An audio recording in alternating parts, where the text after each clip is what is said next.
বিক্রি করবেন আমাদের চ্যানেলের মাধ্যমে? করবো অবশ্যই। বলেন, ন্যায্য দাম বলেন, কত নেবেন? 20 টাকা করে দাও। 20 টাকা তো বাজার নেই ভাই, 14-15 টাকা বাজার আছে, সেই হিসেবে আপনি দাম বলেন। রবিউল ভাই আলু উঠাচ্ছে, আলু বলেন নাকি পাবলিক নিচ্ছে না, কারণ কি?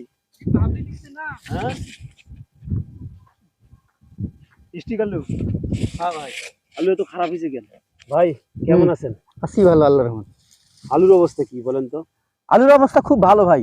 যেমন একটু জামের জন্য এখন আলু নিতেছে না। এখন বিক্রি বিক্রি হবে 20-30 টাকা। না মানে স্টোরে কি নিচ্ছে না? স্টোরে জ্যাম জ্যাম খুব, মানে রোজার কারণে। রোজার কারণে নিবে তো আর কি। হ্যাঁ আলু নেবে, আলু পাবে না। স্টোর খালি আছে তো? হ্যাঁ প্রচুর খালি।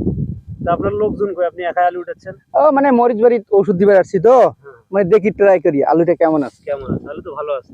হ্যাঁ বিক্রি করবেন আমাদের চ্যানেলের মাধ্যমে?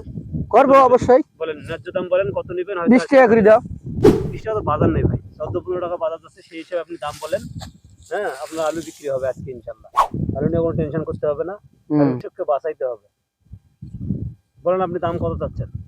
20 টাকা আলু 18 টাকা দাও। 18 টাকা? 18 টাকা তো বাজার যাচ্ছে না ভাই। কত? এই বেশি দাম চাওয়ার কারণে কিন্তু পার্টিরা আসতেছে না জমি। হ্যাঁ, যে অনেকে দাম চাই বেশি, আবার আলুর কোয়ালিটি ভালো না। তারপরে তো আপনার আলুর কোয়ালিটি ভালো আছে অবশ্য। এখন যদি আপনি ন্যায্য দাম বলেন তাহলে আমরা চেষ্টা করবো পার্টি পাঠাইতে হবে আপনার জমি। না 18 টাকা কেজি নেবো। 18 টাকা? এলে আলু আমার 150 টাকা কেজি আলু। জি। এখন যদি আপনি 18 টাকা বিক্রি করতে পারেন তাহলে বিক্রি করবেন, না হলে কি করবেন? না হলে রিস্টোরে আসবো। দর্শক, কৃষকের সঙ্গে সরাসরি আলোচনা, আপনাদের মতামত জানাতে ভুলবেন না। আলু আর কতদিন থাকবে? আর মাত্র 1 সপ্তাহ তাহলে শেষ। দর্শক, এই ছিল আজকের ভিডিও, দেখা হবে পরবর্তী ভিডিওতে। আল্লাহ হাফেজ।